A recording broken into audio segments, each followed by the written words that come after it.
Soy tasador de arte y una pintura que parecía ordinaria me reveló algo tan antiguo que nadie lo creería. Parte 3. A partir de ese momento, la tasación se convirtió en una obsesión. Me olvidé del encargo original y me sumergí en una investigación paralela. Busqué referencias a patrones similares, a símbolos, a escrituras desconocidas. Recurrí a bases de datos académicas, a viejos tomos olvidados en bibliotecas polvorientas, a contactos en el mundo de la arqueología y la criptografía. Fue agotador, pero no podía parar. Y para mi sorpresa, empecé a encontrar ecos. Fragmentos de información en textos esotéricos, en leyendas antiguas, en documentos que hablaban de artefactos imposibles y de conocimiento prohibido. Mencionaban sociedades secretas que se dedicaban a la protección de este tipo de objetos, objetos que no encajaban en la narrativa histórica oficial. Cuanto más investigaba, más me adentraba en un laberinto. Y fue entonces cuando empecé a sentirlo. La sensación, al principio sutil, de que no estaba solo en esto, como si alguien estuviera al tanto de mis avances. Pequeños detalles, ruidos extraños en el pasillo de mi estudio por la noche, correos electrónicos con enlaces a artículos sobre artefactos antiguos que parecían irrelevantes pero que, en mi estado de alerta, me parecían guiños intencionados. Una vez, estaba trabajando hasta tarde y la luz de mi oficina parpadeó de una manera muy particular, como si estuviera enviando un mensaje. No sé, quizás era mi imaginación, la paranoia natural de quien se topa con algo grande. Pero la sensación era real. Me sentía observado.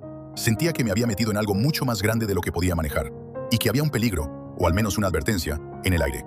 La tranquilidad de mi rutina se había roto por completo. Y aquí es donde la cosa se pone aún más extraña, porque el peligro no era lo que esperaba. No eran sicarios del Vaticano, ni agentes secretos intentando robarme el lienzo. No, era algo mucho más sutil, y en cierto modo, más inquietante.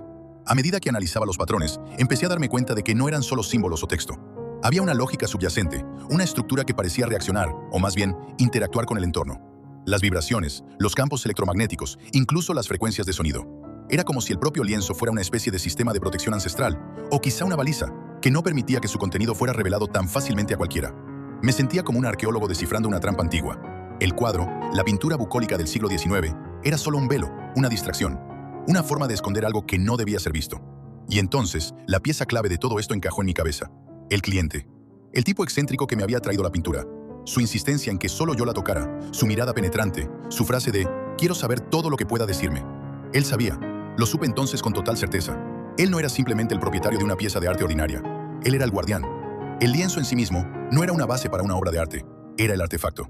Un objeto con su propia conciencia, o al menos, con su propia forma de defender su secreto.